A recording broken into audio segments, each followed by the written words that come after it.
আমি এবার দুটো ছবি আপনাদের সামনে রাখবো যেখানে একেবারে উত্তেজনার ছবি, গন্ডগোলের ছবি পর্যন্ত দেখা গেল। একদিকে হচ্ছে মালদার চাঁচলের ছবি এবং অন্যদিকে উত্তর দিনাজপুরের চোপড়ার ছবি। পাশাপাশি ছবিটা দেখুন, একেবারে ধৈর্যের বাঁধ ভাঙছে, দীর্ঘক্ষণ ধরে তারা লাইনে দাঁড়িয়ে অপেক্ষা করছেন, ফলে একটা বিশৃঙ্খলার পরিস্থিতি তৈরি হলো।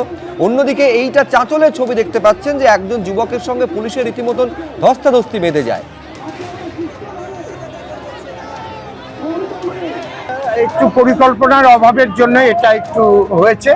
যেহেতু এখন সুন্দরভাবে সুষ্ঠুভাবে সবাই ফর্ম নিচ্ছে, সেখানে একটা অসুবিধে হয়েছিল, যেহেতু খুব তাড়াতাড়ি আজকেই থেকেই ফর্মটা ফিল আপ করার নির্দেশ ছিল, সেখানে যে সুশৃঙ্খলভাবে ফর্মটা দেওয়া হবে সেই পরিকাঠামো তৈরি করারও সময়টুকু ছিল না, তার জন্য এটা একটু অভাব হয়েছিল। তো এখন সুন্দরভাবে সবাই নিজ নিজ লাইনে দাঁড়িয়ে নিজ নিজ প্রকল্পের যে ফর্মগুলো আছে সেগুলো সবাই গ্রহণ করছে।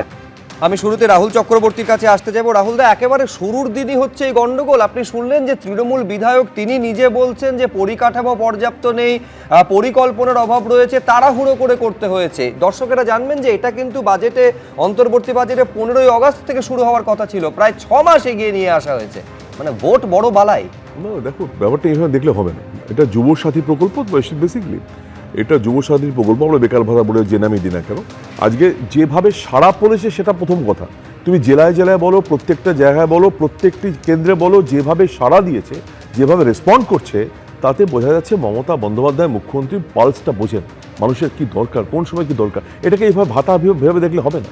আজকে এটা 21 থেকে 40 মানে এই নয়, 18 থেকে 40 মানে এই নয় শুভ্র, যেটা 21 থেকে 40 মানে এই নয়, কিন্তু টানা চলতে থাকবে। এর মাঝখানে যদি কর্মসংস্থান বা কিছু হয়ে যায়, সে 5 বছরের জন্যই পাবে খালি। তার মানে টানা যে চলবে তা নয়, শুধুমাত্র যতদিন পর্যন্ত কর্মসংস্থান না হচ্ছে বা কাজ না পাচ্ছে তার জন্য সাপোর্টটা দেওয়া। This is a support system. এটাকে তুমি এভাবে দেখতে পারো শুধু।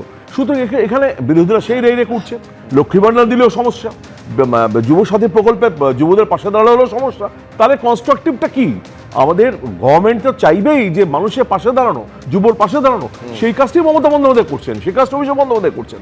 আজকে যেভাবে কর্মসংস্থানের জন্য যেভাবে মানুষ চেষ্টা করছে, দেখো এত মানুষ, এত যুব, এত লোকের কিন্তু কর্মহীনের কথা নয়, তোমরা উল্টো দেখাচ্ছ বা বিরোধীরা উল্টো কথাটা বলছে। আমরা বলছি যতদিন না পর্যন্ত কর্মসংস্থান হবে, নিশ্চয়ই হবে, তার মাঝখানে কেউ যদি বসে না থাকে তার জন্য সাপোর্টিভ সিস্টেম হিসেবে এটাকে সাহায্য করা বা পাশে দাঁড়ানো। পরিকল্পনার যে অভাব ছিল সেটা তো কোনো বিরোধী দলের নেতা বলছে না, এটা তো তৃণমূলের বিধায়ক তিনি বলছেন। বেশ বিচ্ছিন্ন ঘটনা। আমি এখানে শতরূপাদির কাছে আসতে চাইবো। শতরূপাদি, এটাকে তো অন্তত অ্যাপ্রিশিয়েট করবেন। ধরুন কেউ একজন, আমি বলছি হায়ার এডুকেশন করছেন বা উচ্চশিক্ষা পার্শ্ব করছেন বা পরীক্ষার জন্য প্রস্তুতি নিচ্ছেন, তার যদি সে হয়তো টিউশন করে নিজের প্রতিদিনের হাত খরচ চালাবার জন্য, সে তার হাতে যদি 1,500 টাকা প্রতি মাসে পৌঁছয় বা তার ফর্ম ফিল আপের টাকাটা যদি উঠে আসে, ইন্টারনেট ব্যবহার করে প্রতিদিন স্টাডি করতে হয়, তার খরচাটা যদি উঠে আসে, অসুবিধা কি আছে? এই তো তাকে, তারই তো সুরাহা হবে। না না শুভ্র, এখানে আমাদের কেন অসুবিধে থাকবে? এই এত লোক লাইনে দাঁড়াচ্ছে, তাদের বাবা মারা, কার 30 বছর বয়স, কার 40 বছর বয়স, কে 21 বছর বয়স সবে, কেউ বলছে আমি গ্র্যাজুয়েশন করেছি, কেউ বলছে MA করেছি, চাকরি পাইনি, কে আবার CA চার্টার্ড অ্যাকাউন্টেন্ট পর্যন্ত রাস্তায় মানে লাইনে দাঁড়িয়ে আছে। আমার এখানে একটা চার্টার্ড অ্যাকাউন্টেন্সি নিয়ে পড়াশোনা করছে, আচ্ছা CA বললো বলে আমার মনে হলো যে সে বোধহয় পাশ করে বেরিয়ে গেছে। ABP আনন্দ, এগিয়ে থাকে, এগিয়ে রাখে।